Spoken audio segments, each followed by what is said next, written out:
मेरे प्यारे देशवासियों, नमस्कार।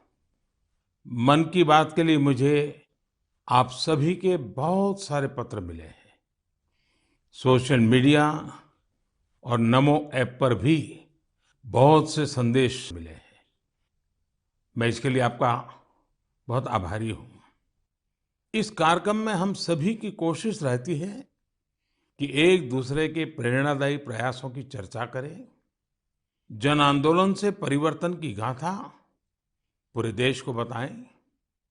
इसी कड़ी में मैं आज आपसे देश के एक ऐसे जन आंदोलन की चर्चा करना चाहता हूं जिसका देश के हर नागरिक के जीवन में बहुत महत्व है। लेकिन उससे पहले मैं आज की पीढ़ी के नौजवानों से 24-25 साल के युवाओं से एक सवाल पूछना चाहता हूं। और सवाल बहुत गंभीर है और मेरे सवाल पर जरूर सोचिए।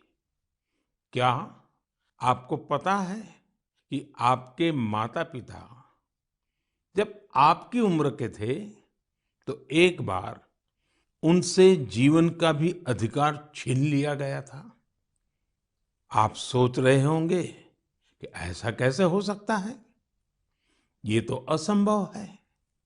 लेकिन मेरे नौजवान साथियों, हमारे देश में एक बार ऐसा हुआ था। ये बरसों पहले 1975 की बात है। जून का वही समय था जब इमरजेंसी लगाई गई थी, आपातकाल लागू किया गया था।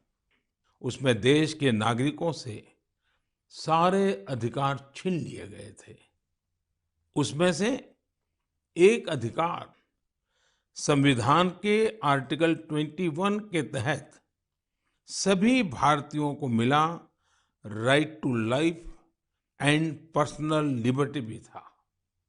उस समय भारत के लोकतंत्र को कुचल देने का प्रयास किया गया था।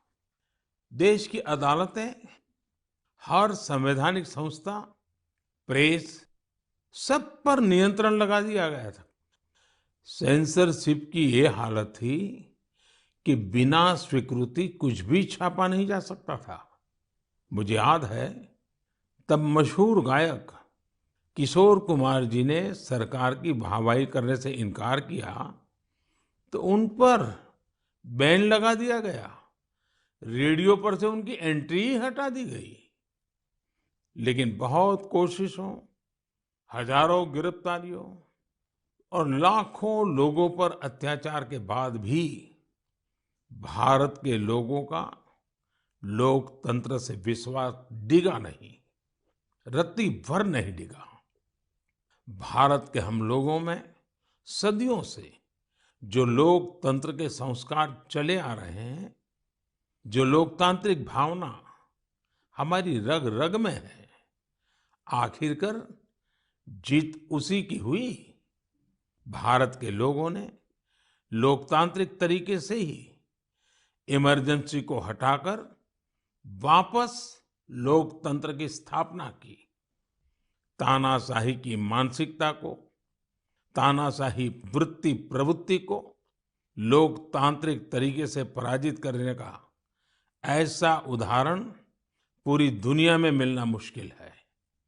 इमरजेंसी के दौरान देशवासियों के संघर्ष का गवाह रहने का, साझेदार रहने का सौभाग्य मुझे भी मिला था, लोकतंत्र के एक सैनिक के रूप में। आज जब देश अपनी आजादी के 75 वर्ष का पर्व मना रहा है, अमृत महोत्सव मना रहा है, तो आपातकाल के उस भयावह दौर को भी हमें कभी भी भूलना नहीं चाहिए। आने वाली पीढ़ियों को भी भूलना नहीं चाहिए। अमृत महोत्सव सैकड़ों वर्षों की गुलामी से मुक्ति की विजय गाथा ही नहीं, बल्कि आजादी के बाद के 75 वर्षों की यात्रा भी समेटे हुए हैं। इतिहास के हर अहम पड़ाव से सीखते हुए ही हम आगे बढ़ते हैं। मेरे प्यारे देशवासियों, हम में से शायद ही कोई ऐसा हो जिसने अपने जीवन में आकाश से जुड़ी कल्पनाएं न की हो। बचपन में हर किसी को आकाश के चांद, तारे, उनकी कहानियां आकर्षित करती हैं। युवाओं के लिए आकाश छूना सपनों को साकार करने का पर्याय होता है। आज हमारा भारत जब इतने सारे क्षेत्रों में सफलता का आकाश छू रहा है, तो आकाश या अंतरिक्ष इससे अछूता कैसे रह सकता है? बीते कुछ समय में हमारे देश में स्पेस सेक्टर से जुड़े कई बड़े काम हुए हैं। देश की इन्हीं उपलब्धियों में से एक है इन स्पेस नाम की एजेंसी का निर्माण। एक ऐसी एजेंसी जो स्पेस सेक्टर में भारत के प्राइवेट सेक्टर के लिए नए अवसरों को प्रमोट कर रही है। इस शुरुआत ने हमारे देश के युवाओं को विशेष रूप से आकर्षित किया है। मुझे बहुत से नौजवानों के इससे जुड़े संदेश भी मिले हैं। कुछ दिन पहले जब मैं इनस्पेस के हेडक्वार्टर के लोकार्पण के लिए गया था, तो मैंने कई युवा स्टार्टअप्स के आइडियाज और उत्साह को देखा। मैंने उनसे काफी देर तक बातचीत भी की। आप भी जब इनके बारे में जानेंगे तो हैरान हुए बिना नहीं रह पाएंगे। जैसे कि स्पेस स्टार्टअप्स की संख्या और स्पीड को ही ले लीजिए। आज से कुछ साल पहले तक हमारे देश में स्पेस सेक्टर में स्टार्टअप के बारे में कोई सोचता तक नहीं था। आज इनकी संख्या 100 से भी ज्यादा है। ये सभी स्टार्टअप्स ऐसे ऐसे आइडिया पर काम कर रहे हैं जिनके बारे में पहले या तो सोचा ही नहीं जाता था या फिर प्राइवेट सेक्टर के लिए असंभव माना जाता था। उदाहरण के लिए चेन्नई और हैदराबाद के दो स्टार्टअप्स हैं, अग्निकुल और स्काई रूट। ये स्टार्टअप ऐसे लॉन्च व्हीकल विकसित कर रही हैं जो अंतरिक्ष में छोटे पेलोड्स लेकर जाएंगे। इससे स्पेस लॉन्चिंग की कीमत बहुत कम होने का अनुमान है। ऐसे ही हैदराबाद का एक और स्टार्टअप ध्रुव स्पेस सैटेलाइट डिप्लॉयर और सैटेलाइट के लिए हाई टेक्नोलॉजी सोलर पैनल्स पर काम कर रहा है। मैं एक और स्पेस स्टार्टअप दिगंतरा के तनवीर अहमद से भी मिला था, जो स्पेस के कचरे को मैप करने का प्रयास कर रहे हैं। मैंने उन्हें एक चैलेंज भी दिया है कि वो ऐसी टेक्नोलॉजी पर काम करें जिससे स्पेस के कचरे का समाधान निकाला जा सके। दिगंतरा और ध्रुव स्पेस दोनों ही 30 जून को इसरो के लॉन्च व्हीकल से अपना पहला लॉन्च करने जा रहे हैं। इसी तरह बेंगलुरु के एक स्पेस स्टार्टअप एस्ट्रोम की फाउंडर नेहा भी एक कमाल के आइडिया पर काम कर रही है। ये स्टार्टअप ऐसे फ्लैट एंटीना बना रहा है जो न केवल छोटे होंगे बल्कि उनकी कॉस्ट भी काफी कम होगी। इस टेक्नोलॉजी की डिमांड पूरी दुनिया में हो सकती है। साथियों, इन स्पेस के कार्यक्रम में मैं मेहसाणा की स्कूल स्टूडेंट बेटी तन्वी पटेल से भी मिला था। वो एक बहुत ही छोटी सैटेलाइट पर काम कर रही है जो अगले कुछ महीनों में स्पेस में लॉन्च होने जा रही है। तन्वी ने मुझे गुजराती में बड़ी सरलता से अपने काम के बारे में बताया था। तन्वी की तरह ही देश के करीब 750 स्कूल स्टूडेंट्स अमृत महोत्सव में ऐसे ही 75 सैटेलाइट पर काम कर रहे हैं। और भी खुशी की बात है कि इनमें से ज्यादातर स्टूडेंट्स देश के छोटे शहरों से हैं। साथियों, ये वही युवा हैं जिनके मन में आज से कुछ साल पहले स्पेस सेक्टर की छवि किसी सीक्रेट मिशन जैसी होती थी, लेकिन देश ने स्पेस रिफॉर्म्स किए और वही युवा अब अपनी सैटेलाइट लॉन्च कर रहे हैं। जब देश का युवा आकाश छूने को तैयार है, तो फिर हमारा देश कैसे पीछे रह सकता है? मेरे प्यारे देशवासियों, मन की बात में अब एक ऐसे विषय की बात जिसे सुनकर आपका मन प्रफुल्लित भी होगा और आपको प्रेरणा भी मिलेगी। बीते दिनों हमारे ओलंपिक गोल्ड मेडल विजेता नीरज चोपड़ा फिर से सुर्खियों में छाए रहे। ओलंपिक के बाद भी वो एक के बाद एक सफलता के नए नए कीर्तिमान स्थापित कर रहे हैं। फिनलैंड में नीरज ने पावो नुर्मी गेम्स में सिल्वर जीता। यही नहीं, उन्होंने अपने ही जेवलिन थ्रो के रिकॉर्ड को भी तोड़ दिया। कुओर्टोन गेम्स में नीरज ने एक बार फिर गोल्ड जीतकर देश का गौरव बढ़ाया। ये गोल्ड उन्होंने ऐसे हालातों में जीता जब वहां का मौसम भी बहुत खराब था। यही हौसला आज के युवा की पहचान है।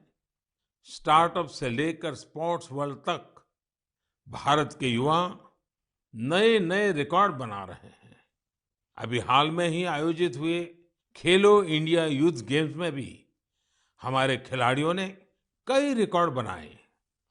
आपको जानकर अच्छा लगेगा कि इन खेलों में कुल 12 रिकॉर्ड टूटे हैं। इतना ही नहीं, 11 रिकॉर्ड्स महिला खिलाड़ियों के नाम दर्ज हुए हैं। मणिपुर की एम मार्टिना देवी ने वेट लिफ्टिंग में 8 रिकॉर्ड्स बनाए हैं। इसी तरह संजना, सोनाक्षी और भावना ने भी अलग अलग रिकॉर्ड्स बनाए हैं। अपनी मेहनत से इन खिलाड़ियों ने बता दिया है कि आने वाले समय में अंतर्राष्ट्रीय खेलों में भारत की साख कितनी बढ़ने वाली है। मैं इन सभी खिलाड़ियों को बधाई भी देता हूं और भविष्य के लिए शुभकामनाएं भी देता हूं। साथियों, खेलो इंडिया यूथ गेम्स की एक और खास बात रही है। इस बार भी कई ऐसी प्रतिभाएं उभर कर सामने आई हैं जो बहुत साधारण परिवारों से हैं। इन खिलाड़ियों ने अपने जीवन में काफी संघर्ष किया और सफलता के इस मुकाम तक पहुंचे हैं। इनकी सफलता में इनके परिवार और माता-पिता की भी बड़ी भूमिका है। 70 किलोमीटर साइकिलिंग में गोल्ड जीतने वाले श्रीनगर के आदिल अल्ताफ के पिता टेलरिंग का काम करते हैं, लेकिन उन्होंने अपने बेटे के सपनों को पूरा करने के लिए कोई कोर कसर नहीं छोड़ी। आज आदिल ने अपने पिता और पूरे जम्मू कश्मीर का सिर गर्व से ऊंचा किया है। वेट लिफ्टिंग में गोल्ड जीतने वाले चेन्नई के एल धनुष के पिता भी एक साधारण कारपेंटर है। सांगली की बेटी काजोल सरगार, उनके पिता चाय बेचने का काम करते हैं। काजोल अपने पिता के काम में हाथ भी बटाती थी और वेट लिफ्टिंग की प्रैक्टिस भी करती थी। उनकी और उनके परिवार की मेहनत रंग लाई और काजोल ने वेट लिफ्टिंग में खूब वाहवाही बटोरी है।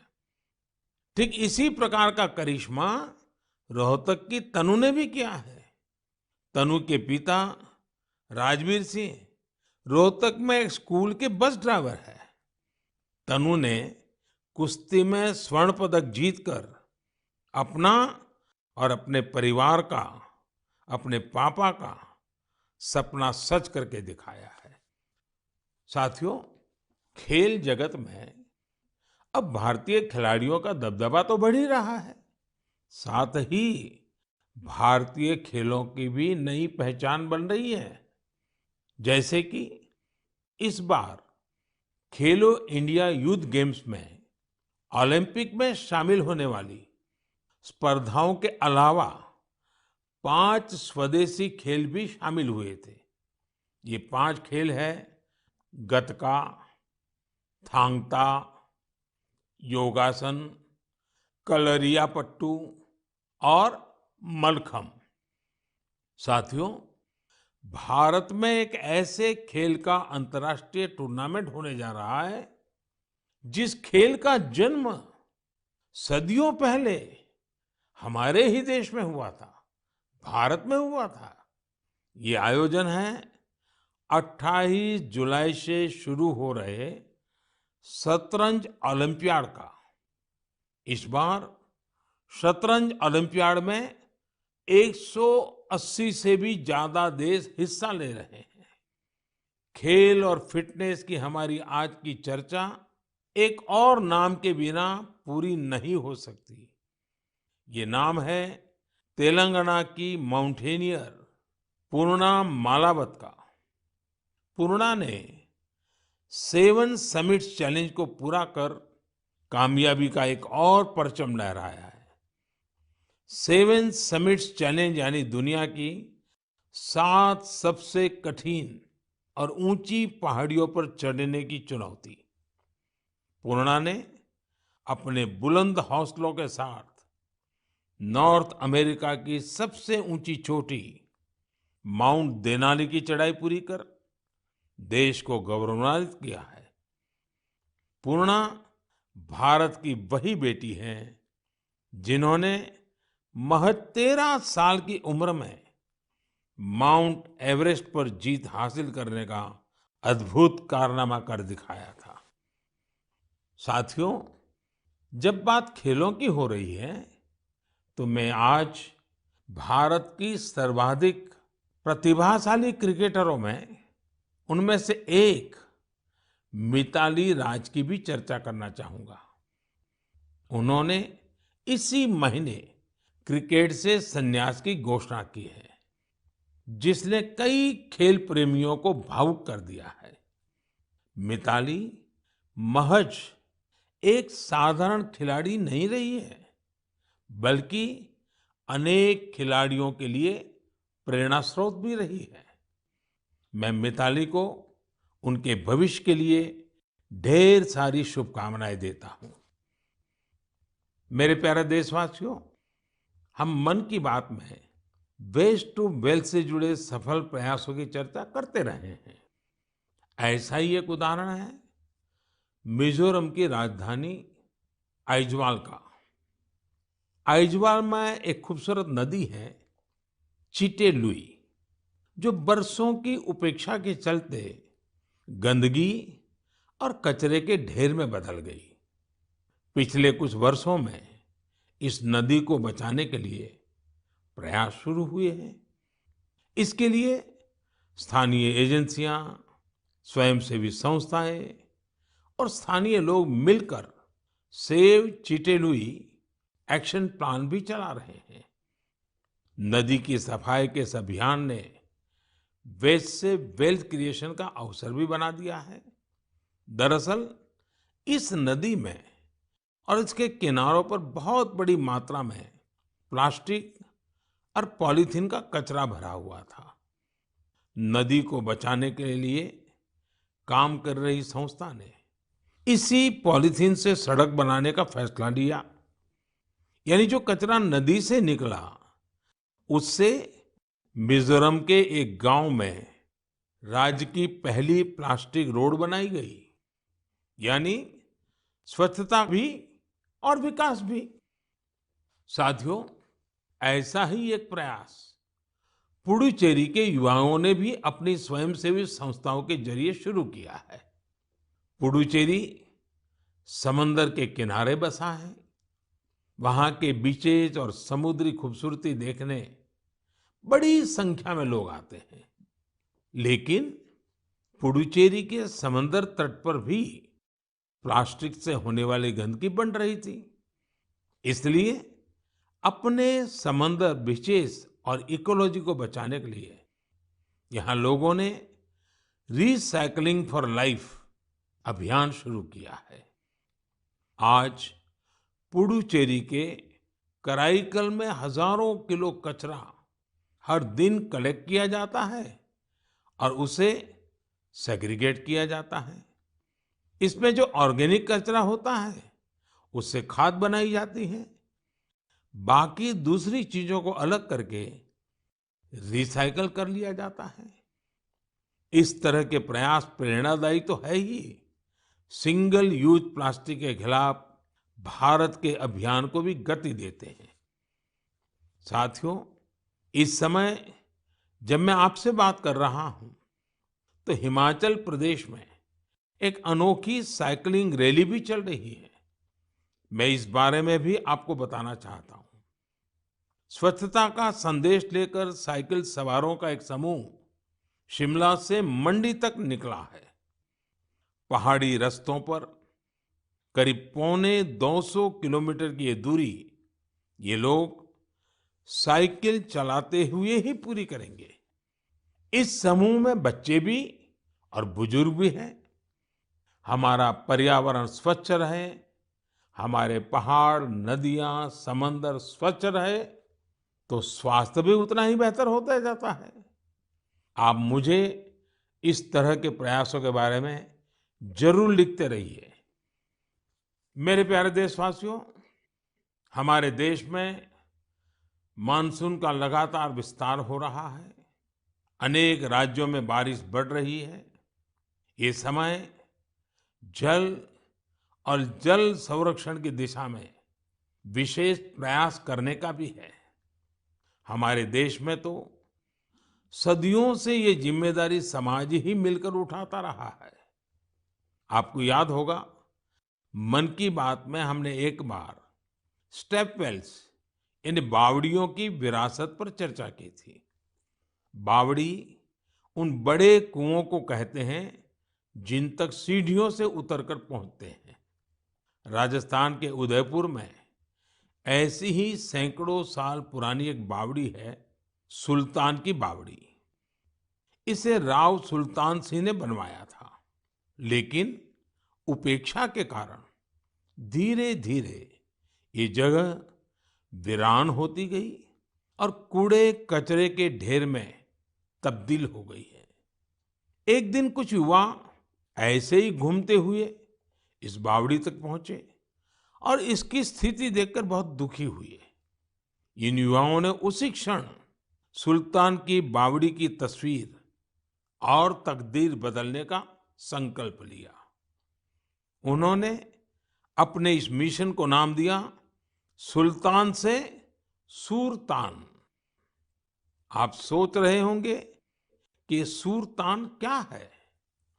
दरअसल अपने प्रयासों से इन युवाओं ने ना सिर्फ बावड़ी का कायाकल्प किया, बल्कि इसे संगीत के सुर और तान से भी जोड़ दिया है।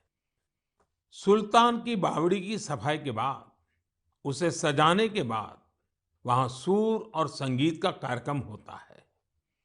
इस बदलाव की इतनी चर्चा है कि विदेश से भी कई लोग इसे देखने आने लगे हैं।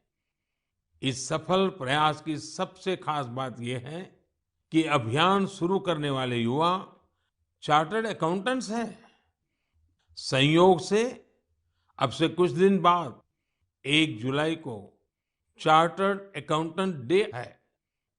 मैं देश के सभी सीएस को अग्रिम बधाई देता हूं।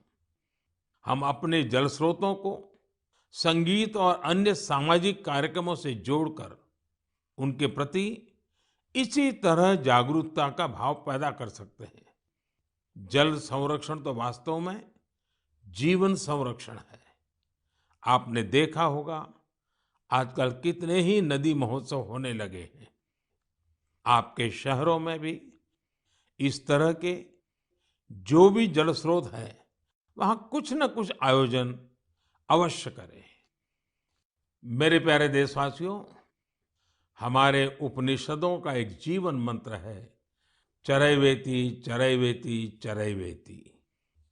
आपने भी इस मंत्र को जरूर सुना होगा। इसका अर्थ है चलते रहो, चलते रहो। ये मंत्र हमारे देश में इतना लोकप्रिय इसलिए है क्योंकि सतत चलते रहना, गतिशील बने रहना, ये हमारे स्वभाव का हिस्सा है। एक राष्ट्र के रूप में हम हजारों सालों की विकास यात्रा करते हुए यहाँ तक पहुँचे हैं। एक समाज के रूप में हम हमेशा नए विचारों, नए बदलावों को स्वीकार करके आगे बढ़ते आए हैं। इसके पीछे हमारी सांस्कृतिक गतिशीलता और यात्राओं का बहुत बड़ा योगदान है। इसलिए तो हमारे ऋषियों मुनियों ने तीर्थ यात्रा जैसी धार्मिक जिम्मेदारियां हमें सौंपी थी। अलग अलग तीर्थ यात्राओं पर तो हम सब जाते ही हैं। आपने देखा है कि इस बार चार धाम यात्रा में किस तरह बड़ी संख्या में श्रद्धालु शामिल हुए। हमारे देश में समय समय पर अलग अलग देव यात्राएं भी निकलती हैं। देव यात्राएं यानी जिसमें केवल श्रद्धालु ही नहीं बल्कि हमारे भगवान भी यात्रा पर निकलते हैं। अभी कुछ ही दिनों में 1 जुलाई से भगवान जगन्नाथ की प्रसिद्ध यात्रा शुरू होने जा रही है। ओडिशा में पुरी की यात्रा से तो हर देशवासी परिचित है। लोगों का प्रयास रहता है कि इस अवसर पर पुरी जाने का सौभाग्य मिले। दूसरे राज्यों में भी जगन्नाथ यात्रा खूब धूमधाम से निकाली जाती है। भगवान जगन्नाथ यात्रा आषाढ़ महीने की द्वितीया से शुरू होती है। हमारे ग्रंथों में आषाढ़स्य द्वितीय दिवसे रथ यात्रा इस तरह संस्कृत श्लोकों में वर्णन मिलता है। गुजरात के अहमदाबाद में भी हर वर्ष आषाढ़ द्वितीया से रथ यात्रा चलती है। मैं गुजरात में था तो मुझे भी हर वर्ष इस यात्रा में सेवा का सौभाग्य मिलता था। आषाढ़ द्वितीया जिसे आषाढ़ी बीज भी कहते हैं, इस दिन से ही कच्छ का नववर्ष भी शुरू होता है। मैं मेरे सभी कच्छी भाइयों बहनों को नववर्ष की शुभकामनाएं भी देता हूं। मेरे लिए इसलिए भी ये दिन बहुत खास है। मुझे याद है आषाढ़ द्वितीया से एक दिन पहले यानी आषाढ़ की पहली तिथि को हमने गुजरात में एक संस्कृत उत्सव की शुरुआत की थी, जिसमें संस्कृत भाषा में गीत, संगीत और सांस्कृतिक कार्यक्रम होते हैं। इस आयोजन का नाम है आषाढ़स्य प्रथम दिवसे। उत्सव को ये खास नाम देने के पीछे भी एक वजह है। दरअसल संस्कृत के महान कवि कालिदास ने आषाढ़ महीने से ही वर्षा के आगमन पर मेघदूतम लिखा था। मेघदूतम में एक श्लोक है, आषाढ़स्य प्रथम दिवसे मेघम आश्लिष्ट सानुम, यानी आषाढ़ के पहले दिन पर्वत शिखरों से लिपटे हुए बादल। यही श्लोक इस आयोजन का आधार बना। साथियों, अहमदाबाद हो या पुरी, भगवान जगन्नाथ अपनी इस यात्रा के जरिए हमें कई गहरे मानवीय संदेश भी देते हैं। भगवान जगन्नाथ जगत के स्वामी तो है ही, लेकिन उनकी यात्रा में गरीबों, वंचितों की विशेष भागीदारी होती है। भगवान भी समाज के हर वर्ग और व्यक्ति के साथ चलते हैं। ऐसे ही हमारे देश में जितनी भी यात्राएं होती हैं, सब में गरीब, अमीर, ऊंच, नीच ऐसे कोई भेदभाव नजर नहीं आते हैं। सारे भेदभाव से ऊपर उठकर यात्रा ही सर्वोपरि होती है। जैसे कि महाराष्ट्र में पंढरपुर की यात्रा के बारे में आपने जरूर सुना होगा। पंढरपुर की यात्रा में कोई भी न बड़ा होता है न छोटा होता है, हर कोई वारकरी होता है, भगवान विट्ठल का सेवक होता है। अभी 4 दिन बाद ही 30 जून से अमरनाथ यात्रा भी शुरू होने जा रही है। पूरे देश से श्रद्धालु अमरनाथ यात्रा के लिए जम्मू कश्मीर पहुंचते हैं। जम्मू कश्मीर के स्थानीय लोग उतनी ही श्रद्धा से इस यात्रा की जिम्मेदारी उठाते हैं और तीर्थयात्रियों का सहयोग करते हैं। साथियों, दक्षिण में ऐसा ही महत्व सबरीमाला यात्रा का भी है। सबरीमाला की पहाड़ियों पर भगवान अयप्पा के दर्शन करने के लिए ये यात्रा तब से चल रही है जब ये रास्ता पूरी तरह जंगलों से घिरा रहता था। आज भी लोग जब इन यात्राओं में जाते हैं तो उसे धार्मिक अनुष्ठानों से लेकर रुकने ठहरने की व्यवस्था तक गरीबों के लिए कितने अवसर पैदा होते हैं।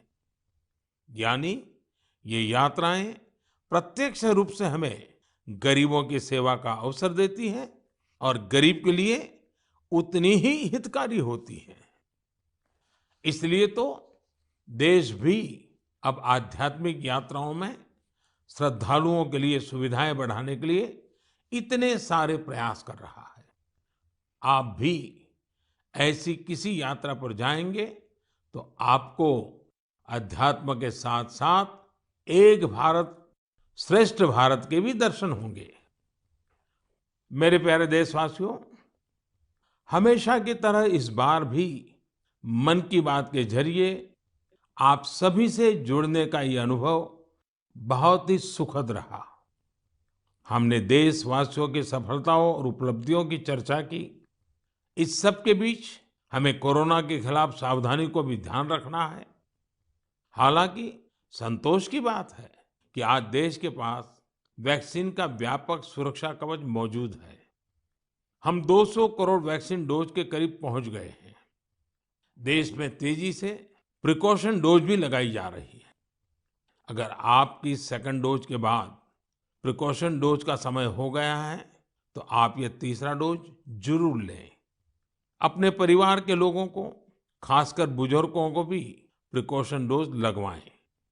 हमें हाथों की सफाई और मास्क जैसी जरूरी सावधानी भी बरतनी ही है। हमें बारिश के मौसम में आसपास गंदगी से होने वाली बीमारियों से भी आगाह रहना है। आप सब सजग रहिए, स्वस्थ रहिए और ऐसी ही ऊर्जा से आगे बढ़ते रहिए। अगले महीने हम एक बार फिर मिलेंगे। Like, share and subscribe prime समाचार।